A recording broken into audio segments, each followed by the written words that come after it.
자, 이제 오늘 제가 와서 해성대학 이제 강의를 처음으로 하게 되는데 시작 기도부터 하고 이제 우리 하도록 합시다.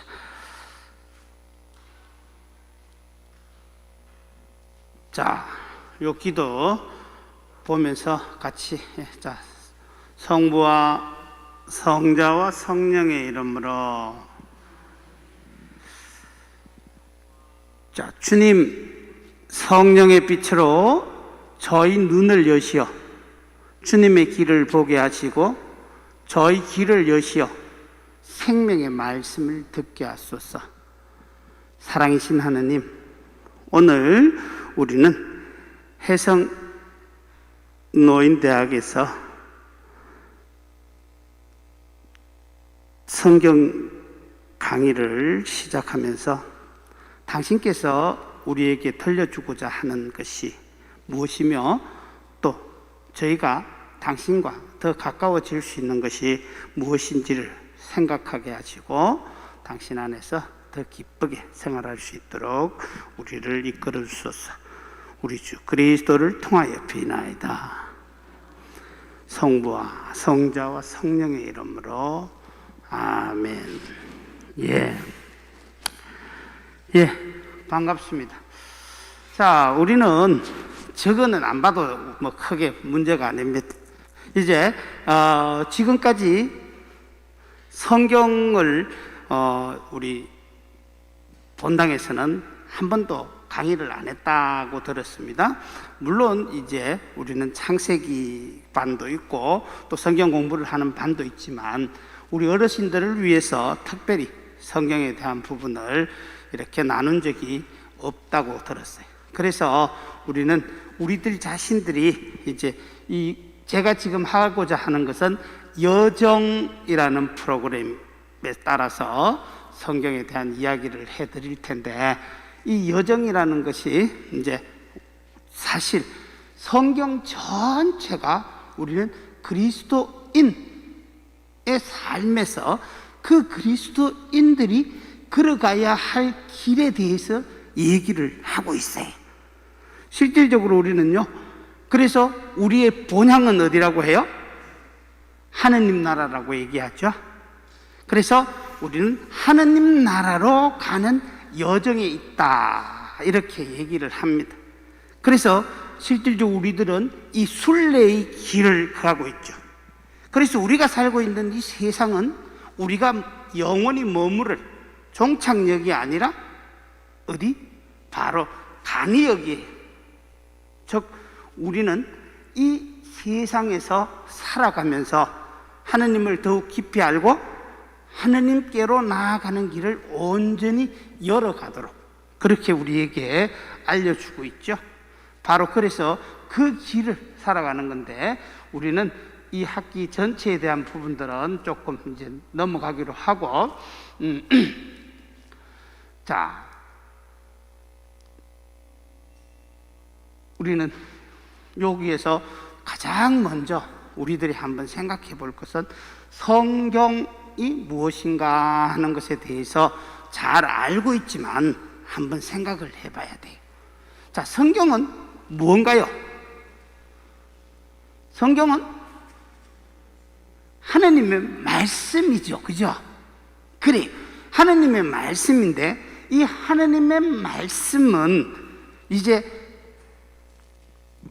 70세권으로 이루어졌단 말이에요. 그 많은 책의 저자들이 전부 다 같으냐? 그렇지 않아요. 이 성경 말씀을 예를 들어서 하느님께서 직접 지었다. 그러면 그 저자들 귀에다가 대고 자, 맨 처음에 처음에 세상이 있었다. 이렇게 해서 그것을 하나님께서 전부 다 저자들에게 들려주고 하나하나 받아쓰게 하게 했다. 그러면 하나님이 성경 맞죠? 그런데 어때요? 이 성경을 보면요, 우리가 상상한 것보다는 훨씬 더 이제 틀린 것도 많아요. 성경은 실질적으로 신앙적인 측면에서는 틀린 것이 하나도 없는 책이에요. 그런데 애석하게도 우리는 과학적으로 보면 틀려진 책 부분들이 많아요. 그래서 성경 속에 보면은요, 대표적으로 모세의 장인 이름이 2번 나와요. 이름이 달라요. 왜 그런가? 이것은 각각 성경이 처음부터 그렇게 쓰여진 것이 아니라 이 성경은 하느님께서 성령의 감독, 즉 성령께서 이끌어 주시는 것을 그 저자를 통해서 이제 드러낼 수 있도록 해 주셨어요. 그래서 선 사람은 바로 성경 저자예요. 성경 저자이지만 그걸 누가 이끌어 줬다? 바로 성령의 감도로서 모든 것을 이끌어 주신 분이 하느님이신 거예요. 그래서 우리는 이 성경 말씀이 하느님의 말씀이라고 말하죠. 그렇기 때문에 우리는 이 책을 거룩한 책이라고 표현하죠.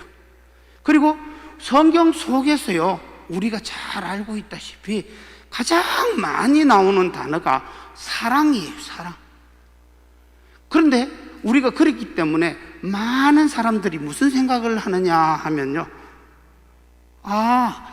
사랑이 바로 우리가 하는 모든 것의 중심이구나, 이렇게 생각을 하고 있어요. 그런데 이 사랑은요, 성경 안에서 그렇게 많이 나오지만 모든 것의 중심이 아니에요. 그러면 어떻게? 모든 그리스도인들의 목적은 어디예요? 예? 바로 하나님 나라예요.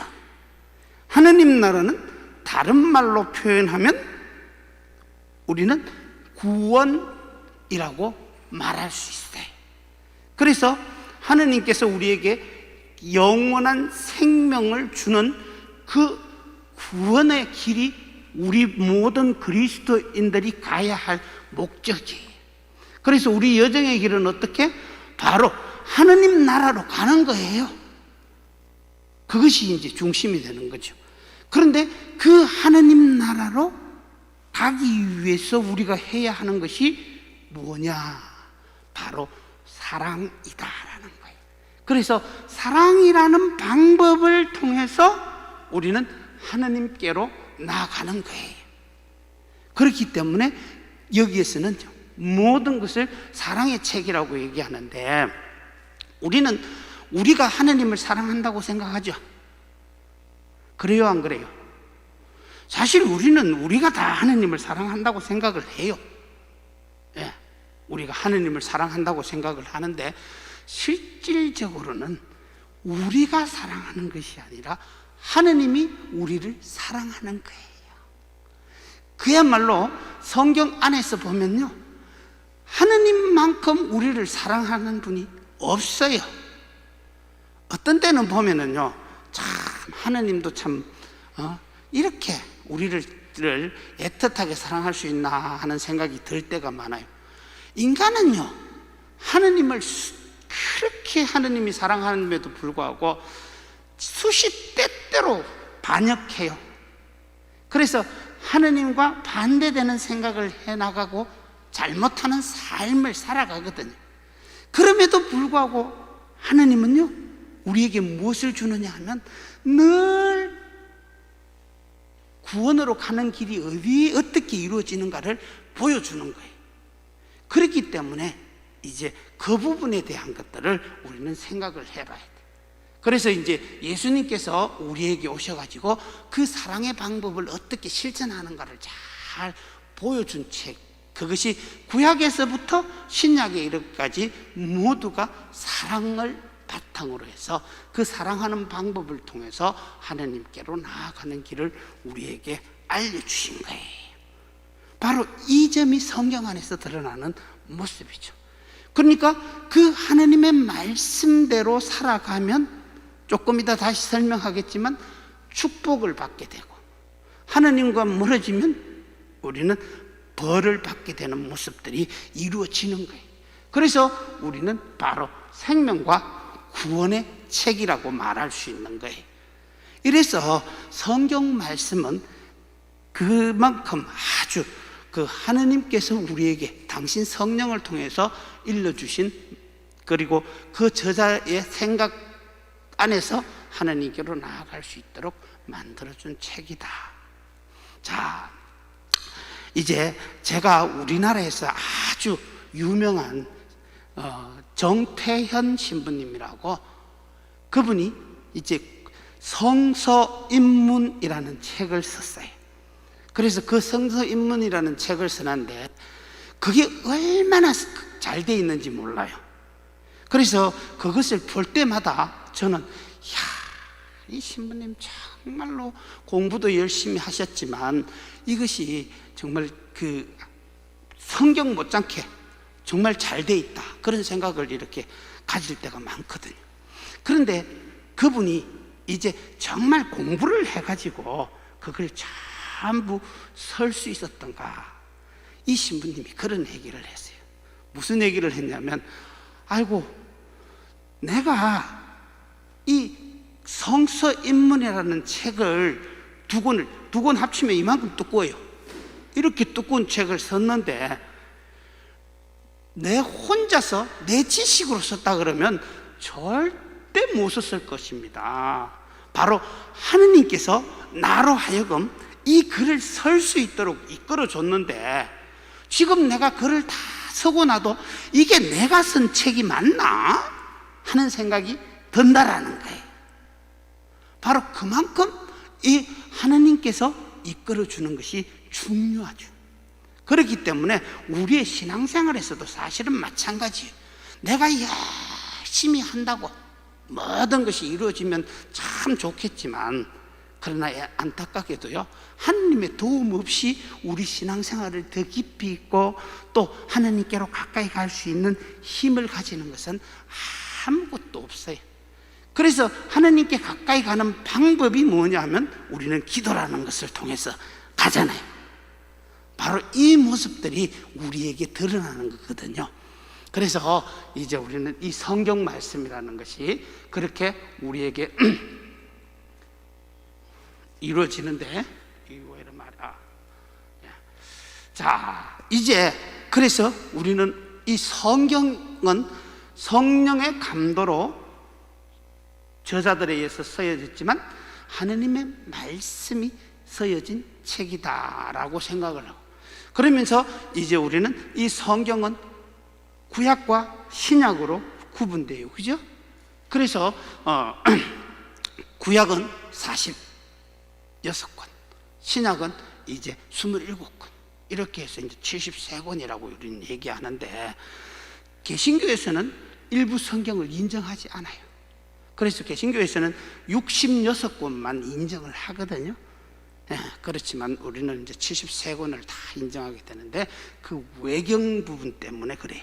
이제 그 부분은 뭐 제가 여기서 말해봐야 아무런 소용이 없으니까 그거 하는데, 우리는 성경 속에서 이제 우리는 구약 부분을 얘기를 할 때 가장 먼저 하게 되는 것이 뭐냐 하면요, 구약 성경에서 맨 앞에 나오는 5권의 책이에요. 이 5권의 책을 우리는 뭐라고 하느냐 하면 우리말로는 모세오경이라고 해요. 그런데 아주 재미있는 것은요, 모세오경이라 했으면 모세가 다 등장해야 될 거 아니에요. 그런데 창세기에는 모세가 등장하지 않아요. 사실은 이제 탈출기부터 이제 모세가 등장을 하거든요. 그런데 이제 그렇게 하는 이유는 제가 나중에 다시 한번 설명을 해드릴게요. 자, 그렇게 해서 이제 우리에게 서여지는 것이 바로 이 5권의 책이에요. 맨 먼저 나오는 것, 이제 그 히브리 말로 이제 창세기 맨 처음에 나오는 바라시테 엘하를, 그 이렇게 이제 나오면 그 바르라는 단어가 창조라는 말이에요. 그래서 이름이 생긴 게 뭐냐 하면 바로 창세기가 된 거예요. 그 다음에 탈출기는요, 엑스도스, 즉 맨 먼저 각 성경에서 나오는 맨 첫 번째 단어들의 이름이 바로 저 이름들이에요. 아주 재밌죠. 그런데 그것이 아주 중요한 역할들을 많이 해요. 그래서 이제 창세기, 탈출기, 레위기, 민수기, 신명기, 이것을 우리는 이제 오경이라고 말해요. 그래서 이제 하나님께서 이스라엘 백성을 선택하고 하나님의 은총을 받기 위해서 살아가는 방법들에 대한 이야기를 총괄적으로 해놓은 것이 바로 이 오경이에요. 바로 그래서 우리는 이 오경 안에서 이루어지는 것 가운데서 제일 먼저 시작되는 이제 창세기에 대해서 제가 잠시 좀 설명을 한번 해드릴게요. 이 뒤에는 지금 그 부분이 안 그거 하지만 이제 그 부분은 별 의미가 없어요. 그래서 이제 이 창세기를 그거 하는데, 창세기는 창조 이야기부터 시작되는 거죠. 그래서 이 창조 이야기부터 시작되는데 1장부터 11장까지는 우리는 태고사라고 이렇게 말해요. 그 다음에 11장부터 50장까지는요 바로 성조사라고 얘기를 하는데요, 그 부분에 대해서는 지금 이제 제가 PPT로 이렇게 만들어지지 않았는데, 성경이 맨 처음부터 창조에 대한 부분이랑 또 인간의 죄에 대한 부분, 또 인간의 창조에서부터 시작해서 인간의 죄, 인간이 성숙되는 그런 과정들을 쭉 이야기를 하는데, 거기에서 이제 우리는요 무엇을 찾을 수 있느냐면 처음부터 인간이 가지고 있던 의문들, 요것들에 대해서 풀이를 싹 해놓은 거예요, 사실은. 그래서 성경이 처음부터요 이 글로 쓰여졌던 것은 아니에요. 성경은 처음부터 글로 쓰였던 것이 아니라 바로 바빌론 유배를 가게 되거든요. 이제 처음에는요 이스라엘 백성들은 그 하느님을 섬기면서 이스라엘에서 잘 살았어요.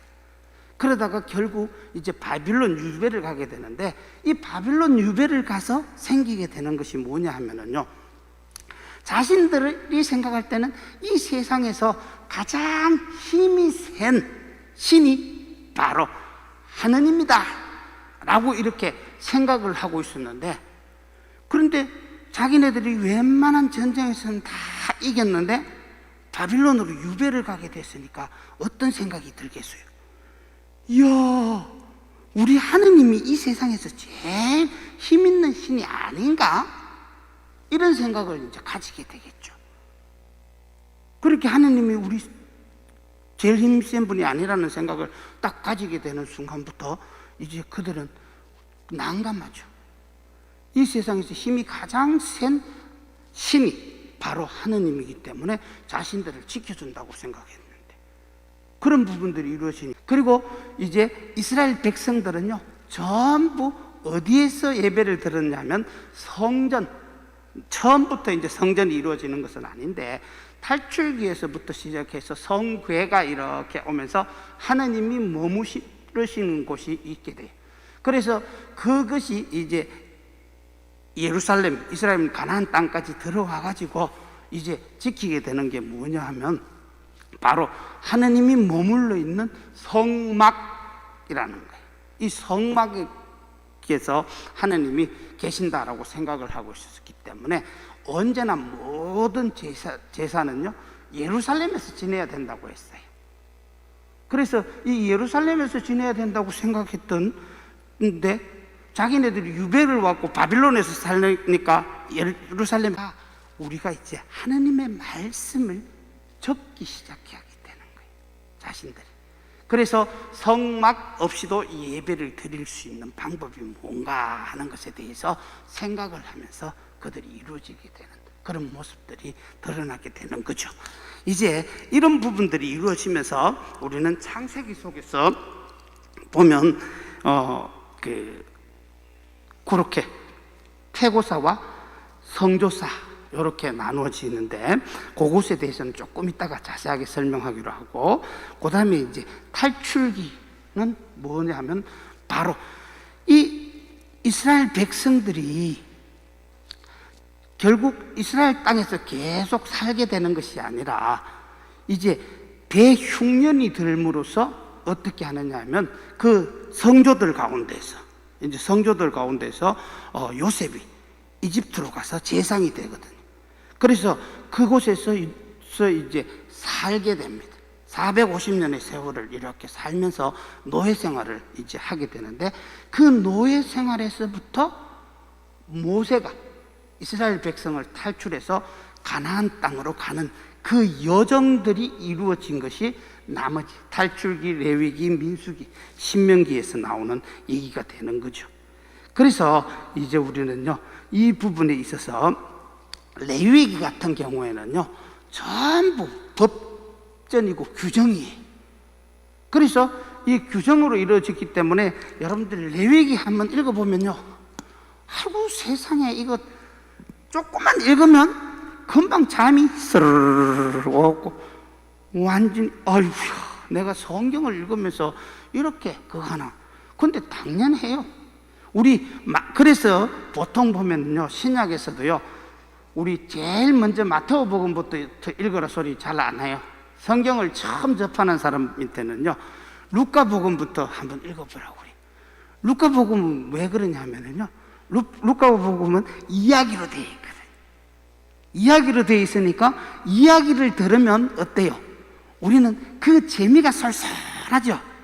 그래서 몇 시간이 흘러도 정말 이야기를 들으면 거기에 대한 것들은 우리는 다 듣잖아요.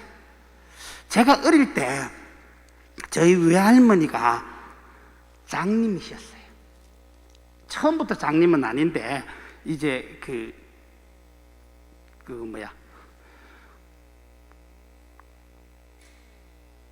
밖에서 일을 하시다가 소나무에 눈이 찔려가지고 이제 장님이 되셨어요.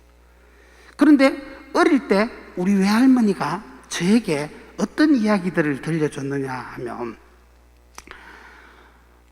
우리 집은 이제 천주교 신자가 아니에요. 제가 천주교 신자가 아니었고 그 불교가 아주 강하게 있었기 때문에 우리 할머니께서 하시는 얘기는 불교에 대한 이야기를 해주는데요, 하루에 한 서너 시간씩 얘기를 해줘도 저는 눈이 말똥말똥해가지고 그 얘기를 다 들었어요. 그리고 지금은 이제 기억을 못하지만 그때만 해도 제가 그 이야기 대부분을 기억하고 있었거든요. 그렇듯이 이 이야기로 전해놓은 것은 오랫동안 기억이 가능하거든요. 그래서 우리가 오래 쓸 때 어떻게 해요? 보통 시를 외우면 어떻게 해요? 오래 기억하죠. 그 다음에 이야기도 오래 기억하죠.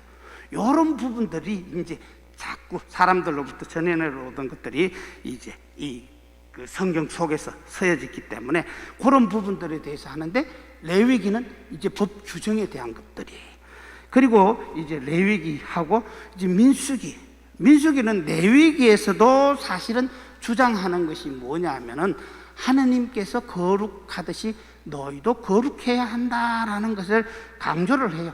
그런데 이 민수기에서는 좀 더 넓게 해요. 근데 민수기 제목은 왜 민수기라고 하느냐 하면은요, 맨 처음에 나오는 곳에서 바로 인구조사를 해요.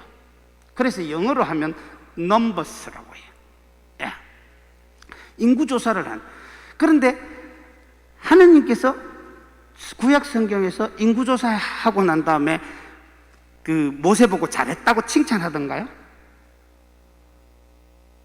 칭찬 안 해요. 왕들도 마찬가지고. 이 칭찬을 안 하는 근본적인 이유가 뭐냐면, 모든 것은 사실은 하느님께서 다 관장하시고 하느님께서 이끌어가는데, 인간이 그런 숫자를 확인한다는 것은 하느님보다 더 높아지고자 하는 권력의 힘이라고 생각했기 때문에 그런 부분이 나오는데, 이제 이런 것들이 바로 이 민수기에서 쭉 나오고 있어요. 그래서 이제 그 다음에 이제 가면 신명기가 나오는데, 이 신명기는요, 모세가 연설을 하고 있는 그 설교 부분이 전부 다 나와요. 그래서 이 5개가 전부 바로 하느님과 인간의 관계, 그리고 인간과 인간의 관계 안에서 이루어지는 모든 것들이요, 이제 하느님께로 나아가는 규정을 적어 놓은 것이 이 모세오경의 특징이에요. 그래서 그 특징들에 대해서 그 가운데서 제가 전부 다 지금 오늘 이 시간에 다 해줄 수는 없기 때문에 그 창세기 부분에 대해서 이제 한번 먼저 생각을 해보겠는데요. 이제 창세기에 이렇게 들어가게 되면 창세기를 선 근본적인 것은 어디에 있는가? 자, 세상과 인간을 신앙의 눈으로 바라본 책이에요. 그래서 이 성경 말씀이 무엇 때문에 중요하다고 생각을 하냐? 이스라엘 백성들은요, 모두가 하나님께서 이끌어 준 것으로 생각을 하고 그 눈으로 바라보았어요. 그렇기 때문에 이제 그 하나님이 이스라엘 백성을 중심으로 이루어졌죠. 그래서 이스라엘 백성들은 하나님께서 우리에게 베풀어 주신 그 큰 사랑에 대해서 고백을 하는 거예요. 바로 고백을 하면서 하나님이 이렇게 우리에게 큰 사랑을 주셨다라는 것을 생각하게 되는 것이죠. 그래서 이제 그 고백 내용이 뭐냐 하면, 하나님은 세상과 인간의 창조주이신 분이시다. 그리고 인간을 보살피는 섭리자라는 것을 우리에게 얘기해 줘요. 나중에 제가 다시 한번 얘기를 이제 그 주제에 따라서 얘기를 할 때 하게 되겠지만요, 하나님은 처음에 아담과 하와가 죄를 짓고 났을 때도요, 거기에서 쫓아낼 때도 절대로 하나님께서는 그들을 너가 죄 지었으니까 너 가서 너 마음대로 살아라, 이렇게 하시는 분이 아니에요. 그럼 어떻게? 바로 내가 너희들을 다 죄를 지었지만 보호를 해주세요. 그 보호해 주시는 하나님이 우리에게 보여주는 거예요. 그래서 하나님께서는 인간을 참으로 보살펴 주는 분이라는 것을 이 창세기에서 이야기를 하고 있어요. 그래서 제가 조금 전에 이제 얘기했죠. 그 내려오는 이야기들, 그런 것들을 이제 기록하기 시작하면서 오랜 시간 동안 이제 겪으면서 이것이 완성되는 그런 것을 통해서 만들어졌어요. 자, 요것은 이제 창세기 저자는 누구며 관심사는 무엇인가에 대한 것들, 이런 부분들은 이제 그 왕정시대 인간의 죄, 그리고 또에 대한 것을 중심으로 했어요. 임금들이 통치를 할 때는. 그리고 이제 사제계 저자라고 해서 유배 시대에는 이제 나라가 멸망한 그 이유가 어디에 있는지, 그래서 우리가 하나님께 불충했기 때문에 이제 하나님께 충실해야 된다라는 것을 우리에게 드러내 보여주는 거예요. 예, 그 계속 유튜브 띄우면서 그거 하지 마세요. 저걸 계속 하지 말라고 내가 얘기하잖아. 예, 그래서 이제 자, 그래서 이제 창세기에서 얘기하는 근본적인 내용은 어디에 있느냐 하면은요, 바로 하나님께서는 이 세상을 창조하셨고 인간을 축복해 주셨어요. 그리고 인간의 죄에 대한 부분을 이야기하고 있는데요, 그 다음에 이제 그 부분들이 이루어지면서 하나님은 당신께 충실한 이들 때문에 인간을 완전히 멸망시키지 않고 항상 새로운 길을 열어주는 분이다라는 것을 얘기하고 있죠. 그래서 이제 이 창세기를 이제 한번 내용을 한번 봐야 되는데, 이 창세기에서 내용은요, 자, 어떻게 이루어져 있는가 하면, 제가 처음에 얘기했듯이 1장부터 11장까지는 무엇에 대해서 태고사라고 얘기를 해요. 그래서 인간의 창조와 원죄에 대한 이야기들, 이런 것들이 이루어져요. 그래서 이제 그 이야기들이 대표적으로 이루어지는 것이 뭐냐면은 언제나 하나님이 초점으로 이루어져 있어요. 그래서 하나님의 말씀과 영을 맨 처음에 이 세상은 어떻게 됐어요? 처음부터 질서정연하게 이루어졌었나요? 그렇지 않아요. 맨 처음에는 완전히 우리는 혼돈 속에 있었어요. 이 혼돈 속에 있었던 것은 바로 이 세상에 깜깜한 세상이 있었던 것이죠. 그 혼돈 속에서 하느님께서는 이제 창조를 통해서 하나하나 세상을 이제 보여줍니다. 그래서 이 부분들을 보여주게 되는데, 이제 언제나 성경 창세기 안에서는 가장 중요한 게 누군가를 한번 찾아봐야 돼요. 이 창세기 안에서 가장 중요한 부분은요, 하나님께서 인간 창조에 있어요. 그래서 인간을 창조하고 난 다음에 어떻게 했어요? 모든 것을 다 다스릴 수 있도록 해주셨거든요. 그래서 그런 부분들이 이루어지는데, 이제 인간이 행복한가 불행한가는 어디에 달려있는가 하면, 하느님과 함께 하면 어떻게? 행복해집니다. 그런데 하느님과 떨어져 나가면 불행해질 수밖에 없다라는 것을 우리에게 얘기해 주거든요. 그러면서 이제 하나님께서는 당신 말씀에 온전히 순종하기를 원하세요. 그래서 우리들에게 이제 순종하면 모든 것을 행복하게 해주시는 그 모습을 이루게 됩니다. 그런데 인간이 참 하나님의 말씀에 그대로 딱 순종을 했으면 얼마나 좋겠어요. 그런데 인간이 온전히 순종한 모습을 보인 적은 단 한 번도 없어요. 여러분들 자녀들을 키워보셔서 잘 아시겠지만, 자녀들이 부모가 바른 길로 가야 된다 하고 늘 가르치죠. 그래요, 안 그래요? 그렇게 가르쳤어요, 그죠? 그런데 자녀들이 부모 말을 잘 따라서 시키는 대로 잘 하죠.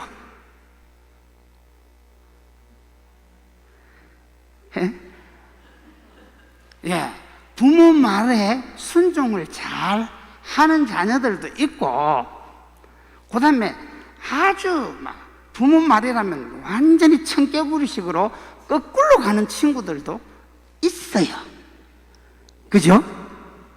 그런데 그 가운데서요, 아주 부모 말에 잘 순종하는 친구들도 실질적으로는요, 늘 부모가 하는 것에 이 불만족인 것이 많아요.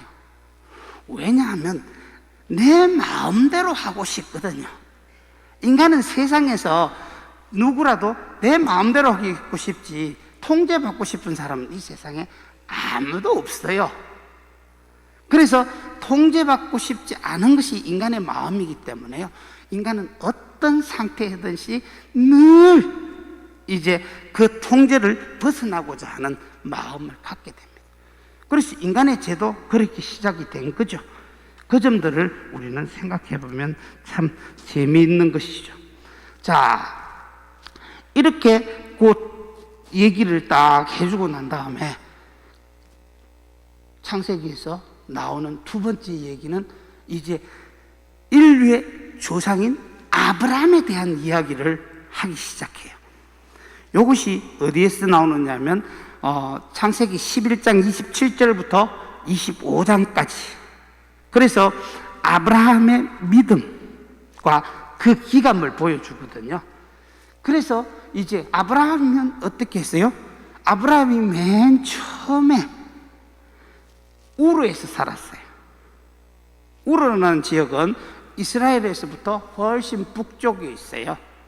바빌론 가까이에 있거든요. 그래서 그곳에서 이렇게 아브라함이 있는데, 하느님께서 아브라함이죠. 아브라함이 아니고 이제 아브라함을 이제 선택을 합니다. 그리고서 얘기합니다. 자, 떠나라. 내가 너에게 줄 수 있는 것은 바로 후손들, 아주 바다에 모래알 만큼, 하늘의 별만큼 많은 후손들을 너에게 주겠다. 그런데 그 떠나라고 한 나이가 몇 살인가 하면 바로 75세예요. 이 75세까지 자녀가 없는 상태로 떠나라고 하는데, 떠난다라는 것이 그렇게 참 쉬운 일이 아니죠.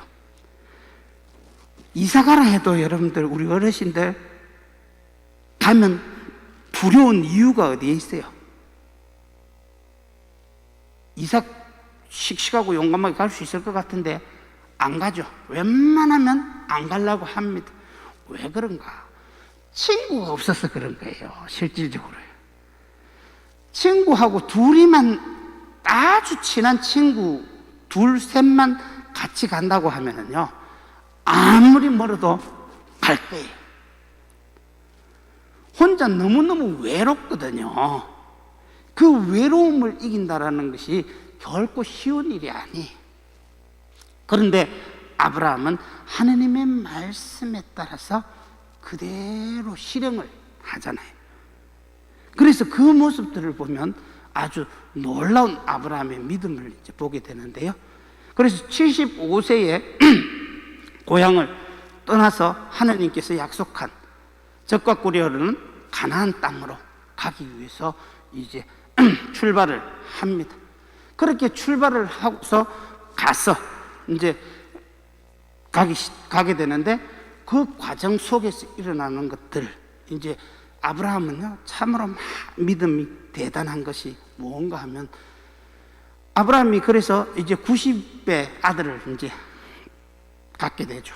그래서 이제 91의 이제 아들이 제대로, 물론 뭐 이스마엘하고 그 이제 그 종들에 의해서 태어난 자식들은 또 따로 있지만, 그러나 이삭을 얻게 돼요. 그래서 자신의 사라와 속에서 태어난 그 이삭, 그를 하나님께서 어떻게 했어요? 하나님께서 바치라고 했어요. 그죠? 하나님께 바치라고 했어요. 여러분들이 자녀들을 죽음으로 몰아넣어야 된다라고 생각하면, 그거 내가 기꺼이 하지요 하고 얘기할 수 있을 분 여기 계세요? 아무도 없습니다. 자식이 아플 때도요, 부모 마음은 어때요? 내가 아팠으면, 내가 대신 아플 수 있으면은 내가 기꺼이 모든 일을 다 하겠는데, 그 자식이 아픈 것만 해도 그렇게 힘든데, 자식이 나보다 먼저 세상을 떠나야 된다는 것을 느낀다면 어떤 마음이 들까? 그냥 세상이 다 무너지는 거죠. 그렇기 때문에 결코 그 자식을 하느님께 바치라고 한다, 바칠 수가 없어요. 그 부분을 이렇게 보면서 이제 아브라함이 이제 모리아산으로 이제 그 이삭을 데리고 가잖아요. 그래서 이삭에게 이제 짐을 지게 하고 그 장작을 이제 지게 해요. 그리고 나서 그 이삭이 짐을 지고 이제 올라가는데, 가만 보니까 하나님께 제사를 드려야 되면 예물이 있어야 되는데, 제물이 있어야 되는데 없단 말이에요. 그러니까 이삭이 뭐라고 그럽니까? 아버지, 이 장작도 있고 다른 것도 다 있는데 제물은 어디 있습니까? 하고 질문을 합니다. 그 소리를 듣는 순간 아브라함은요 아마 가슴이 철렁했을 거예요. 야, 네가 제물이다 이렇게 말할 수 있을까요? 불가능한 일이죠.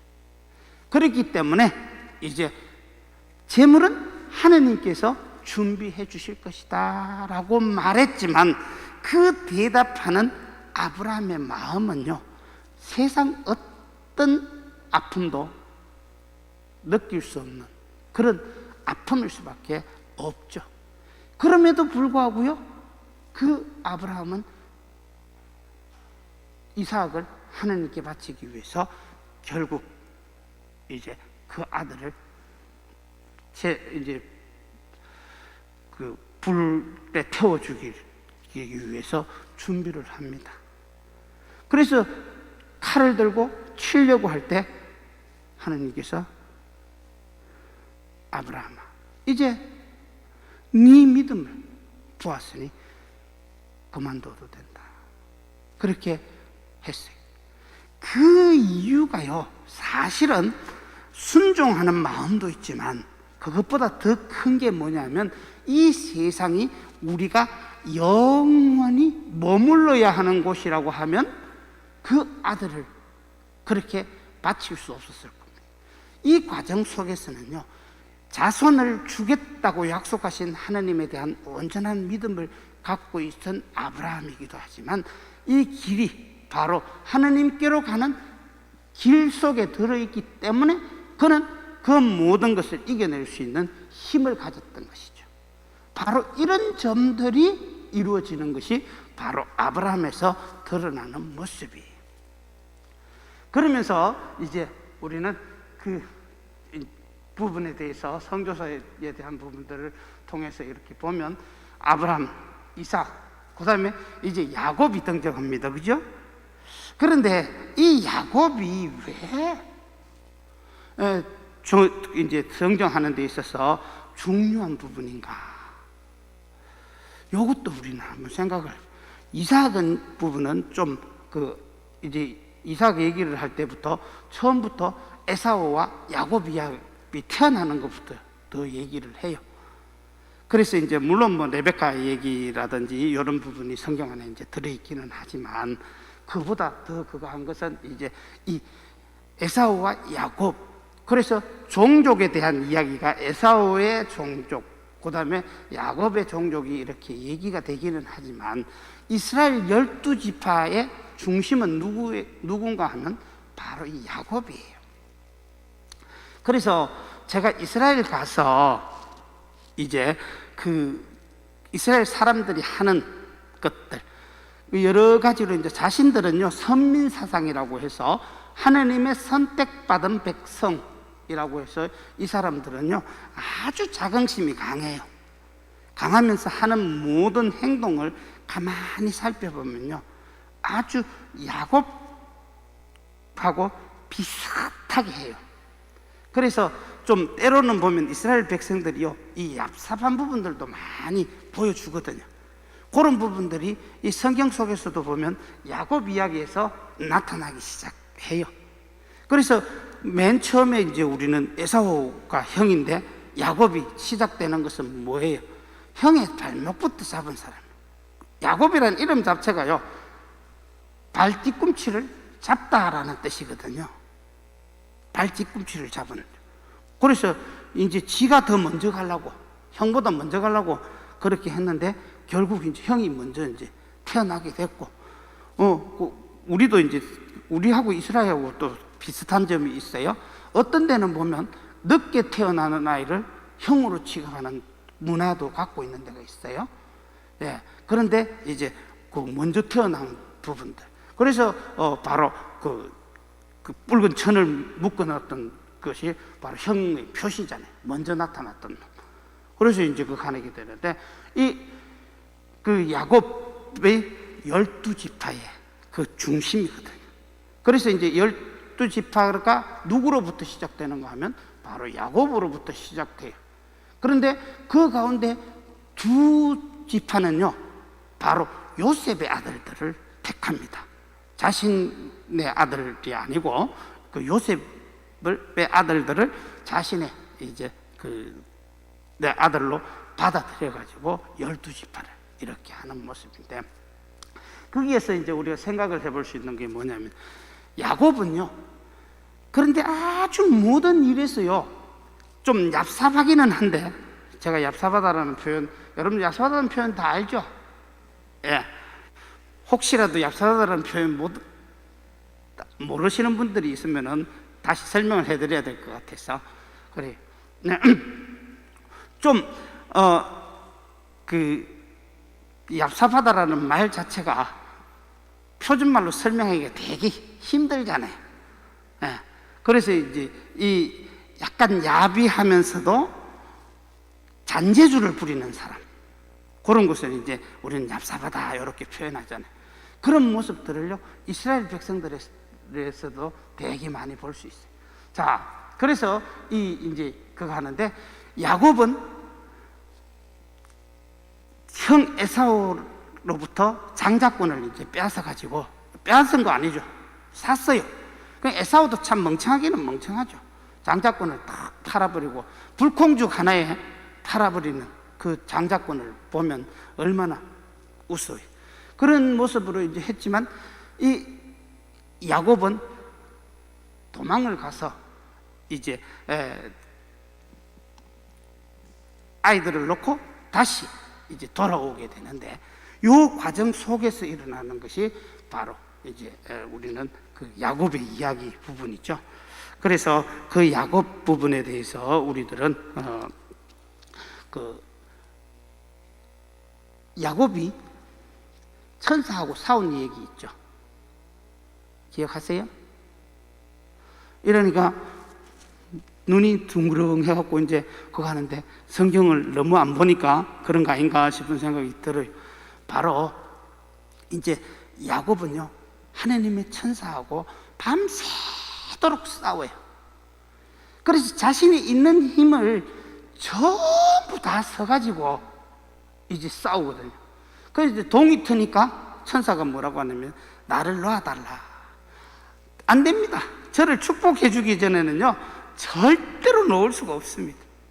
그래서 바로 하느님을 대신하는 천사가 그를 축복해 주거든. 그렇게 열심히 사는 모습을 보여줘요. 야곱은 그렇게 얍삽한 점이 있지만 또한 삶을 충실하게 살아가는 그 모습을 지니고 있는 그런 것들을 가지고 있기도 해요. 그 얘기와 더불어서 이제 그 야곱의 아들이 이제 12명이었는데 그 가운데서 우리가 잘 알고 있는 내용, 37장에서부터 50장까지 요셉에 대한 이야기가 나와요. 그래서 이 요셉에 대한 이야기는 무엇으로 그거 하느냐면 이제 요셉 이야기는 우리 성경 속에서 여러분들이 잘 아는 것이 이제 요셉이 꿈 얘기를 하게 되죠. 꿈 얘기를 형제들에게 얘기를 했는데, 자, 아버지도 절을 하고 또 형제들도 다 절을 하더라. 이렇게 그 꿈 얘기를 하니까 형제들이 어떤 마음이 들겠어요? 특별히 이제 야곱은 라헬을 좋아했거든요. 작은 마누라죠. 원래 이제 본처라고 자기는 본처라고 생각했지만 그렇게 이제 해 있는데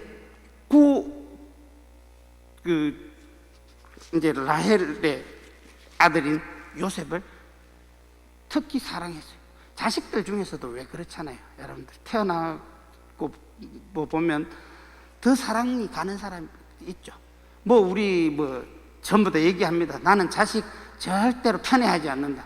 거짓말입니다. 사람은 편애하지 않는다고 하면 거짓말입니다. 왜 그런가 하면요, 자기하고 맞는 자식들이 있어요. 그리고 준거 없이 미운 자식이 있어요. 똑같은 자식들 안에서. 그래서 그렇게 되면 딱 어떤 현상이 딱 벌어지느냐 하면 주로요, 내가 별로라고 생각하는 자식은 내 배우자가 더 사랑하게 돼요. 요거 이제 인간의 심리 안에서는 이걸 뭐라고 얘기를 하느냐면요, 자기를 너무 많이 닮은 사람은요 미움이 간다고 그래요. 그래서 그 자식들 중에서요, 그 자식이 하는 짓을 보면 저것 보면 꼭 내 보는 것 같은 기분이 딱 드는 그런 자식들은 실질적으로는요 조금 더 미워해요. 그 다음에 그렇지 않는 자식들을 보면요 더 조금 사랑하는 마음을 가지게 되거든요. 그런 상황이 되니까 바로 이 요셉이 이제 그 야곱으로부터 특별히 요셉과 막내인 벤자민, 이 두 사람은요 특별히 야곱의 사랑을 많이 받았어요. 그런데 이제 요셉은 라헬의 첫 번째 아들이기 때문에 그렇게 해가지고 결국 어떻게 됩니까? 형들의 밉상이 됩니다. 형들이 밉상이 되니까 형들이 어떻게 하고 싶으세요? 그런데 또 이 요셉도요 참 좋은 사람이기는 한데 이 고자질증이거든요. 여러분들 커가면서 형제들 중에서 누가 고자질 잘하는 형제 있으면 좋아했어요? 안 좋아했어요? 요거 부모님이 딱 오면 바로 쭈르륵 가가지고 다 일러주니까 누가 좋아하겠어요? 안 좋아할 수밖에 없는 그런 상황이 되다 보니까 이제 형들이 그를 팔아버리고 말죠. 그래서 이제 이집트로 가게 됩니다. 이집트로 가서 모든 고생을 하면서 그는 이제 이집트의 제상까지 되는 거죠. 그래서 그 이집트의 제상이 된 요셉은 이제 기근이 들었을 때에 이스라엘 백성 전체를 살려주는 역할을 하게 됩니다. 이것이 바로 하느님께서 보여주시는 특별한 모습이, 하느님께서 보여주는 특별한 모습이 무엇 때문에 그렇게 얘기를 할 수 있는가 하면요, 인간이 지 하고 싶다고 마음대로 되는 건 아니라는 거예요. 어떤 때 보면은요, 우리의 삶 속에서 어때요? 나는 이렇게 살아가고 싶은데 절대로 그렇게 안 되는 경우들이 많거든요. 그런 부분들이 생기게 되는 거죠. 이렇게 해서 그 모든 것들은요, 하느님께서 이끌어 주심으로써 생기게 된 결과라는 것을 우리에게 알려주는 거예요. 이렇게 이제 이 창세기 전체에 걸쳐서는 바로 이제 태고사, 아주 인간이 가지고 있던 의문에 대한 이야기를 11장까지 얘기해주고, 그 다음에 우리의 성조인 아브라함, 그 다음에 이삭, 그 다음에 야곱, 그리고 요셉의 얘기까지 이루어지는 것이 이제 창세기 50장 마지막 부분이에요. 그래서 이제 결국은 그 요셉의 두 아들까지 이제 야곱의 아들로 삼아서 12지파가 이루어지는데, 그런데 거기서 이제 어떻게 했어요? 바로 이집트 땅에서 살게 됩니다. 이스라엘 백성들이 살게 돼가지고 살고 난 다음에 450년 동안 노예 생활을 하다가 이제 모세를 통해서 탈출이 시작되는, 그래서 탈출기부터 나오게 되는 부분이죠. 그래서 우리는 세부적인 부분, 이 부분에 대해서는 바로 그 요셉의 이야기로 마무리됩니다. 이제 오늘 제가 얘기하는 것은 그렇게 창세기는 이렇게 한번 둘러본 거예요. 창세기 내용. 그리고 이제는 다음부터는 이제 주제별로 제가 이야기를 해드릴 겁니다.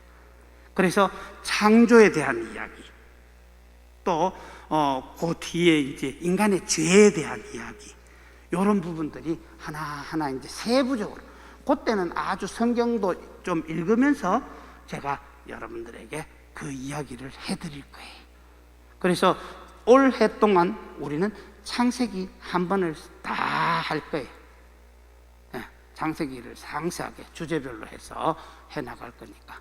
그렇게 뭐 어쩌다 보니 벌써 시간이 53분이에요. 그래서 우리는 그렇게 해나가도록 하고, 한 달에 한 번씩 제가 강의를 하면서 이제 요 개요를 얘기를 할 때는 사실은 제가 재밌는 얘기들을 많이 해줄 수도 없어요. 그런데 이제 세부적으로 들어가면 제가 재밌는 얘기들도 이제 좀 해드릴 거예요. 그렇게 하면서 우리는 성경에서 우리가 신자들로서 알아야 할 것들, 거기에 대해서 이제 하나하나 생각해 보면서 해나가도록 합니다. 자, 이제 마무리로 기도하고 오늘 끝내겠습니다. 혹시 질문 사항이 있나요? 네? 어떤 질문이든지 괜찮아요. 네. 하시면서요, 이해 안 되는 거나, 그 다음에 어떤 거 얘기를 하거나, 그 다음에 아주 제가 이런 말을 쓰면 좀 안 좋은데 생뚱맞은 질문을 해도 좋습니다. 생뚱맞은 질문을 해도 제가 거기에 대해서 다 함께 나누면서 이야기할 거거든요. 그렇기 때문에 우리는 이제 다음부터는 아주 세부적으로 주제별로 해가지고 제가 할 수 있도록 하겠습니다. 자, 이제 같이 마친 기도 하고 끝내도록 합시다. 자, 성부와 성자와 성령의 이름으로 아멘. 주님, 저희가 성경을 생명의 말씀으로 믿고 기도하며 살고 선포하게 하시어 언제나 성령 안에서 평화와 기쁨을 누리게 하소서. 아멘. 좋으신 주님, 오늘 이 시간 허락해 주심에 감사드립니다. 저희가 당신의 말씀을 생각하고 또 어떻게 살아가는 것이 당신과 함께 살아가는지를 생각할 수 있도록 해 주셨으니 저희가 늘 당신의 말씀을 마음속 깊이 새기고 생활 속에서 실천할 수 있도록 저희를 이끌어 주소서. 우리 주 그리스도를 통하여 비나이다. 성부와 성자와 성령의 이름으로